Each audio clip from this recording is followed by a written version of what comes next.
दोस्तों, आपको इस्लाम के बाद के अरब के बारे में तो बहुत कुछ पता होगा, लेकिन क्या आपने कभी सोचा है कि आखिरकार अरब इस्लाम से पहले कैसा था? और मेरा यकीन करिए, इस वीडियो को देखने के बाद आप अंदाजा लगा सकते हैं कि इस्लाम क्या है और कैसे इस्लाम ने अरब की सरजमीन को बदल कर रख दिया। तो बिना वक्त बर्बाद करते हुए चलिए अपनी इस वीडियो को शुरू करते हैं। दोस्तों, अरब दुनिया का सबसे बड़ा जजीरा नुमा है और एक रेगिस्तानी इलाका है। दोस्तों, अरब वो सरजमीन है जहाँ से इस्लाम पूरी दुनिया में फैला। अरब तीन तरफ से समुद्र से घिरा हुआ है और तकरीबन 1/3 अरब का हिस्सा रेगिस्तान है। दोस्तों, इस्लाम से पहले अरब कई कबीलों में बटा हुआ था और ये कबीले आपस में एक दूसरे से लड़ते रहते थे। पानी पिलाने की बात पर तक एक दूसरे से लड़ते रहते थे। और दोस्तों, हर एक कबीले का एक सरदार हुआ करता था जिसे शेख कहा जाता था। दोस्तों, जैसा कि मैंने बताया कि ये कबाइल आपस में एक दूसरे से लड़ते रहते थे और इसका सबसे अच्छा एग्जाम्पल बसूस की जंग है। ये तकरीबन 40 सालों तक लड़ी गई। ये जंग रसूलुल्लाह सल्लल्लाहु अलैहि वसल्लम की पैदाइश से पहले लड़ी गई थी।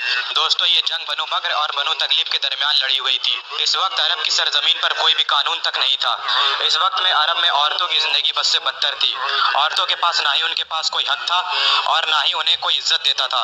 लोगों को गुलाम बनाकर रखना, लोग जैसे हबशियों को गुलाम बनाकर रखना अरबों का शौक था। इस्लाम के पहले के अरब में लोग बुतों को सजदा और उनकी इबादत किया करते थे और इस दौर को जहालियत का दौर कहा जाता है, यानी कि एज ऑफ इग्नोरेंस। सिर्फ बुतों के अलावा अरब के लोग सूरज, चांद, सितारों की भी इबादत किया करते थे और ना ही एक खुदा में यकीन रखते थे।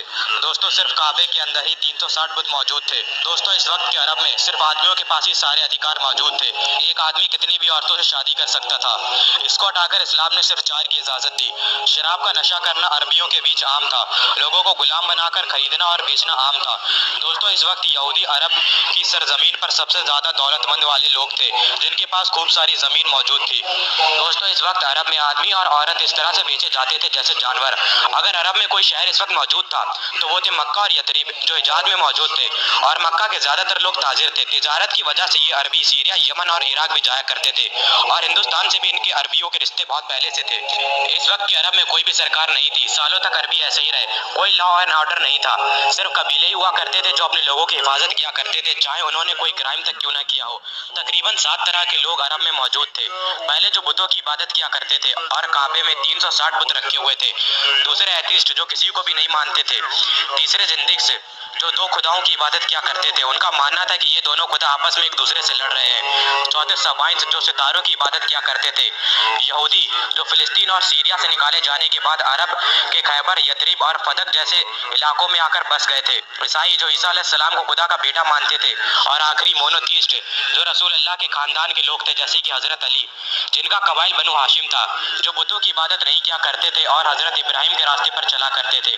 दोस्तों, आप देख सकते हैं कि अरब में क्या था। दोस्तों, ये बात बिल्कुल दुरुस्त है कि जब पूरा अरब जुल्म सितम, नाइंसाफी और बर्बरियत से घिरा हुआ था तो रसूल अल्लाह सल्लल्लाहु अलैहि वसल्लम अरब के लोगों और पूरी कायनात के लिए एक रहमत बनकर जाहिर हुए, जिन्होंने सारे अरब कबाइल को एक झंडे के नीचे इकट्ठा कर दिया। और अरबी, जिनके पास खाने के लिए खाना नहीं था, उन्होंने उस वक्त दुनिया की 2 सबसे बड़ी ताकतवर सल्तनतों को तबाह करके रख दिया।